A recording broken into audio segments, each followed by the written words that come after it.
Regresamos aquí al estudio de la Jornada de Oriente y esta noche tenemos el gusto de tener aquí en las instalaciones de este medio de comunicación al académico Martín Echeverría. Él es investigador del Instituto de Ciencias de Gobierno y Desarrollo Estratégico de la Universidad Autónoma de Puebla. Profesor, muchas gracias. Muy buenas noches. Buenas noches. Y bueno, pues el tema que hoy queremos conversar es un tema candente, es un tema clave para la política internacional, para la relación entre México y Estados Unidos, para muchas cosas, para el orden económico. Claro. Y es la elección mañana, la elección presidencial en Estados Unidos. Yo desde que recuerdo no habíamos visto una elección tan reñida y tan atípica. Ese es mi punto de vista. Esta noche todavía lo que domina es la incertidumbre, de acuerdo a los datos estadísticos que han dado a conocer diferentes medios de comunicación. El Colegio Electoral de Estados Unidos tiene 538 representantes, gana el que tiene más de 270. Y ninguno de los dos tiene en estos momentos la cifra mágica, la cifra que marque ya un derrotero de quién puede ser el favorito o quién estaría caminando a la posible derrota. Pero bueno, por eso hemos querido hablar con Martín Echeverría para analizar los escenarios que probablemente ocurrirán este martes en la elección de Estados Unidos. Profesor, primero, antes que nada, ¿cuál es la relevancia y la importancia de esta elección allá en Estados Unidos? Bueno, Estados Unidos está en un momento de inflexión respecto al mundo multipolar, que es relativamente nuevo, a diferencia de la Guerra Fría, que era el gran hegemón y la gran potencia. Ahora tiene que repartirse el pastel del poder entre varias potencias. Hay una relevancia fuerte respecto a México, porque estamos en una posición complicada, digamos, en la parte de inmigración, en la cuestión del fentanilo y la exportación de drogas que tienen los carteles, en la posición comercial, también la renegociación del Tratado de Libre Comercio en el 26. Es decir, hay muchas cuestiones en juego y es una elección extraordinariamente politizada, polarizada, y es una elección, por ejemplo, que es tan intensa que viene después de un atentado de un magnicidio de Donald Trump, nada más por poner ese pequeño ejemplo, ¿no? Entonces estamos ante una elección sumamente efervescente, con muchos materiales ahí en la licuadora. Se estima que puede haber violencia electoral, se están sembrando los elementos del fraude, es decir, como pocas veces las hemos visto, tal vez desde 16, pero ahora pues hay más problemas ahí en medio. Hasta parecería que de pronto es como una elección, digo, vaya, no sé si es válida la expresión, pues como una elección de estas que antes había en México, muy controvertidas, donde siempre se hablaba del fraude electoral, de las trampas, donde se advertía de violencia, donde la polarización traspasaba la barrera política y empezaba ya en otro terreno. Parecería que ahora en Estados Unidos hay un escenario muy parecido, ¿no? Respecto a las campañas, se maneja la tesis de latinoamericanización de los Estados Unidos. Un gobierno populista, un presidente populista, un discurso, un partido populista, jaloneos, es una cosa que se llama gerrymander, o sea, altera la composición de los distritos para jalar más votos. Hay un problema con la prensa tradicional que está perdiendo credibilidad. Hay un problema también de inyección bajo la mesa de dinero. Los influencers están ganando terreno, se está tiktokizando, digamos, se está moviendo a las redes sociales. El dinero no es muy claro si los influencers realmente son adeptos, leales a los partidos o realmente, o sea, se observan cosas ahí de, digamos, como nuestra legendaria prensa vendida, digamos, de hace mucho tiempo, la gran queja, ¿no? Del rompe, no es la prensa, pero sí unos medios muy polarizados, unos medios muy conservadores, otros liberales, no hay puentes de comunicación, y en la parte digital unos influencers que parece que se están moviendo con hilos de traza. Lo que se maneja es latinoamericanización de la política norteamericana y sus campañas. Ahora, estamos llegando a este punto estamos a un día de la elección.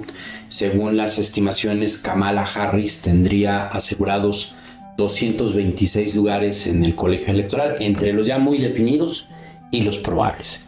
Donald Trump estaría en 219, Hay 93 lugares en el colegio electoral que están en la incertidumbre. Se habla de que los estados claves que van a definir la elección es Pensilvania, que tiene 19 lugares, que es un estado muy codiciado. Luego siguen Carolina del Norte, Georgia, 16 cada uno, Michigan 15, Nevada 9, Wisconsin 10 y Arizona 11. Muchos dicen que estos 7 estados van a ser el fiel de la balanza. ¿Por qué se llega a esta etapa de la elección en la que no puede haber un pronóstico de quién va adelante? ¿Por qué se llegó a este grado de polarización allá en la política de Estados Unidos? Bueno, llegamos en un momento de incertidumbre que me parece engañosa. Los antecedentes de 16 y 20 nos dicen que hay más gente que vota por Trump de la que le dicen las encuestas. Porque puede ser un tanto bochornoso decir que yo voy a votar por un hombre misógino, por un hombre racista, por un hombre agresivo, por muchas cosas, ¿no? No es políticamente correcto decir que voy a votar por ese hombre, pero en el fondo sí lo hago. Entonces, estas estimaciones, a pesar de que se han refinado los mecanismos de medición, creo que son inexactas. Y por un lado, lo que he visto en los agregados es que Trump las tiene de ganar 56%. Por ejemplo, el último que salió de The Economist, esta publicación inglesa. Y también el escepticismo de algunos expertos respecto a qué tan competido está esto y qué está pasando con aquel voto oculto, que si recuerda, nosotros tuvimos en la elección un voto oculto en favor de Claudia Sheinbaum. La mayoría daban el gane a la doctora Sheinbaum, pero no por esa abrumadora mayoría. Entonces, de alguna manera fueron inexactas, pero como era tan evidente que se ganó, no se lamentó mucho. Y aquí creo que hay un elemento parecido. El tema de la polarización viene de mucho detrás, se dice que viene más o menos de los años 70. Hay un problema de diseño, es decir, no, por la forma en que está hecho el sistema de Estados Unidos electoral, no puede haber un tercero, porque el que gana se come todo el pastel. Entonces no hay un tercero y están en ese sentido confrontados. También las agendas ideológicas se fueron abriendo. Está el problema del sistema de medios. Yo soy un especialista en sistema de medios y también se han atrincherado en posiciones irreconciliables. Vino el cable, por ejemplo, y luego vino el internet y sacó mucho contenido noticioso del espacio, fragmentó el espacio público e hizo irreconciliables las posiciones. Es decir, es una historia antigua que ahora lo que sucede es que está llegando a niveles de agitación, violencia verbal, incluso violencia física contra el candidato, y lo que se está fraguando entre las huestes, digamos, en términos de defender el voto con las armas, que ya está sobrepasando todo. Y pues los americanos, al momento de reformar su sistema de donaciones, no hicieron las reformas que necesitaban. Es decir, arrastran muchos problemas de los años 70 y no han podido componer eso, y ahora les está brincando, voltando sobre la cara. Ahora, como siempre ocurre en las elecciones, hay estas visiones siempre extremistas. Hay los que dicen que con Donald Trump habría una exacerbación del racismo, de la discriminación, de estas supremacías blancas, de este dominio de estas teorías conspiratorias y de que hay un atentado contra la raza blanca. Y por el lado de Donald Trump hay una serie de críticas, de señalamientos siempre muy severos, diciendo que Kamala Harris representa a la izquierda, al comunismo, que es un sistema depredador, que es un sistema que ayuda a los enemigos de Estados Unidos, que sería un sistema que incluso Estados Unidos perdería su hegemonía en Europa, perdería su presencia en América Latina. Estas posiciones las podemos ver únicamente como un recurso de propaganda, o estamos efectivamente ante la descripción de un escenario de gobierno con cada uno de los candidatos. Yo creo que sí hay un escenario de gobierno. El de Donald Trump es mucho más parroquial, intestino, mirarse hacia adentro, a entender sus temas, sus problemas, proteger el comercio incluso en contra de los socios o en contra de sus propias empresas, pues proteger al consumidor. Es muy complicado, y creo que el lado de Kamala es un poco la herencia o el legado de Estados Unidos como una suerte de policía del mundo, que exporta su modelo democrático y su modelo de valores, etcétera. No solo lo veo en un sentido de retórica, es retórica en el sentido de su simplificación. Se dicen barbaridades, ¿no? Como, y además simplificación polar, la delgadez de las ideas. Pero en el fondo sí hay una visión de mundo que es radical, sobre todo del lado de Trump, y que es profundamente encontrada. O sea, una visión abierta al mundo, digamos, abierta al tiempo, abierta a irremediablemente compartir el poder, y otra visión que está muy anclada en el pasado. Entonces, creo que sí, no sé hasta qué punto pueda llevar a cabo visiones radicales de migración. Hay un corrimiento, es una de las cosas fuertes de esta elección, de la comunidad latina hacia Donald Trump y hacia los republicanos, cuando típicamente estaban dentro de los demócratas. Pero Donald Trump, si recordamos, tuvo violaciones severas a los derechos humanos. Prácticamente forzó al gobierno mexicano a reforzar la frontera con amenaza de aranceles. Enjauló a niños en la frontera que no venían acompañados. Y la retórica que se ve todavía ahora promete redadas masivas, deportaciones masivas. Él dice 10 millones de migrantes, lo cual es una locura, es decir, es imposible de hacer esto, pero si ese es el objetivo y ha sembrado la profunda odio y escepticismo sobre los migrantes como fuentes de criminalidad, y lo que sea, alimañas, les llamó alimañas en los Estados Unidos, puede proceder violando todos los derechos internacionales. Ahora, hay algo que llama mucho poderosamente la atención. En la elección de 2020, el voto latino se orientó fundamentalmente a favor de John Biden. 9 de cada 10 integrantes del electorado de raza negra votaron por John Biden.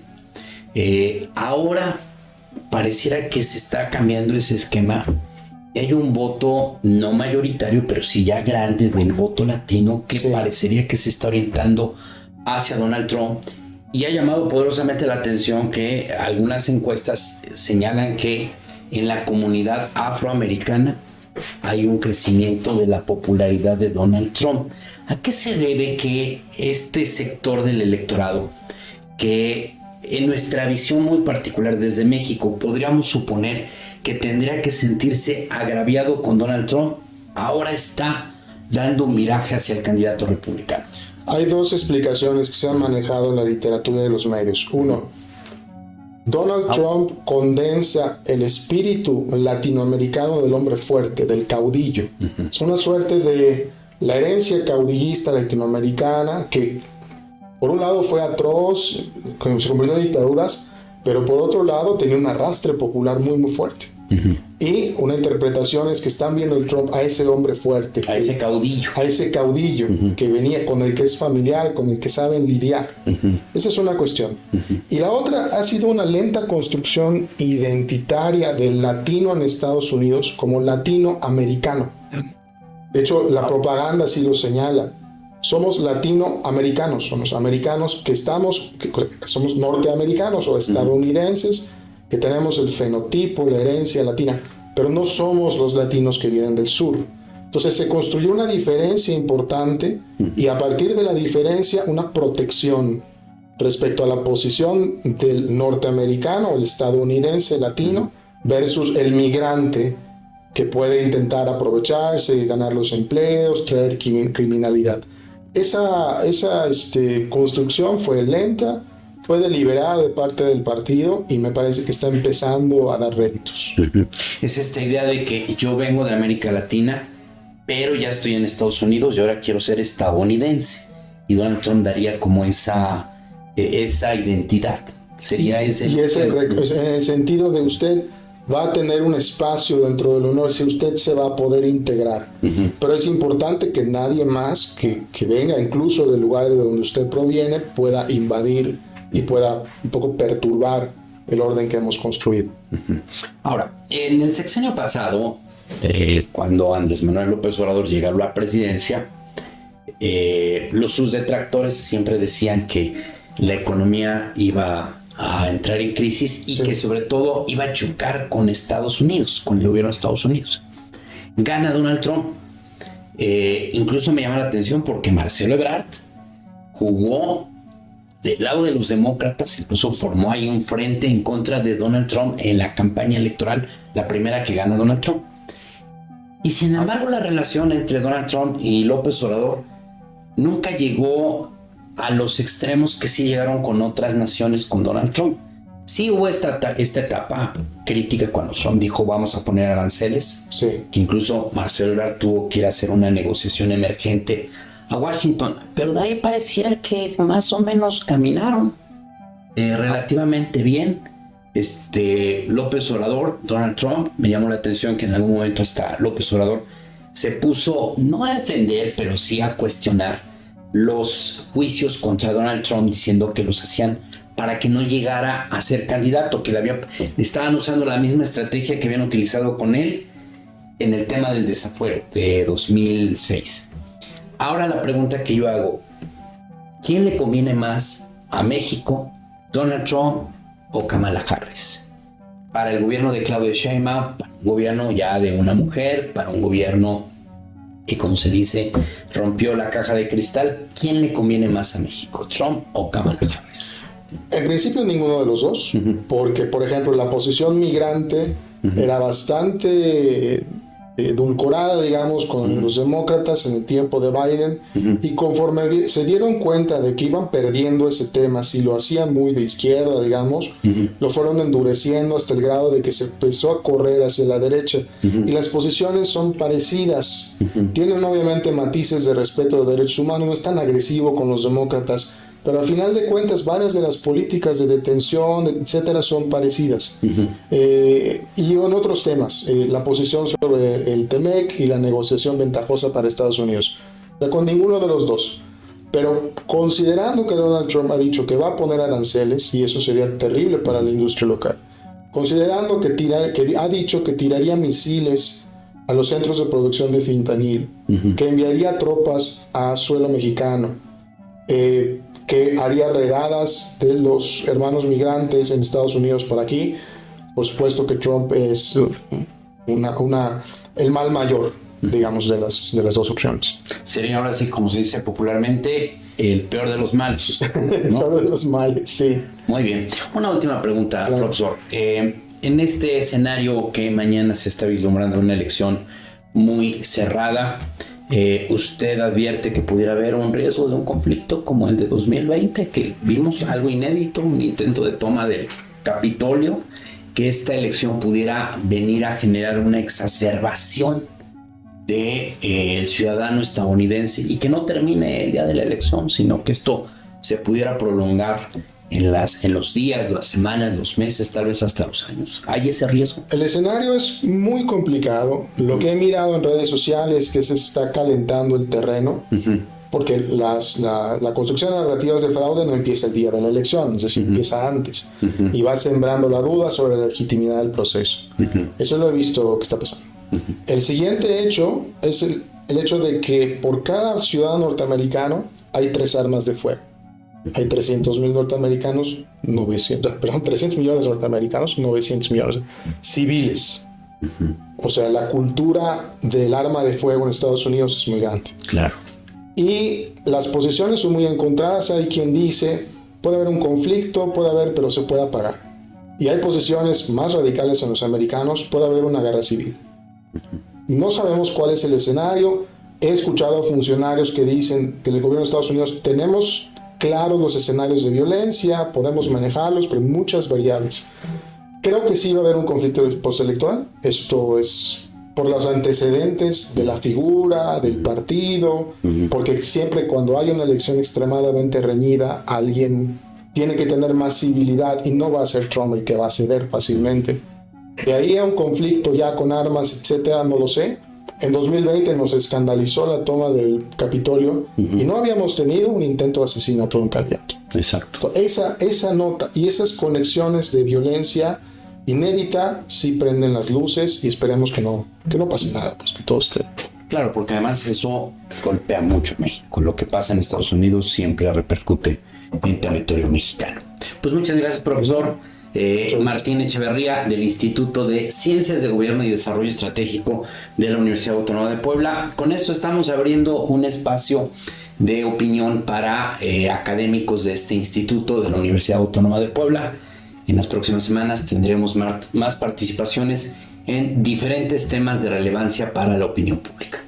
Muchas gracias y muy buenas noches. Gracias, doctor. Gracias.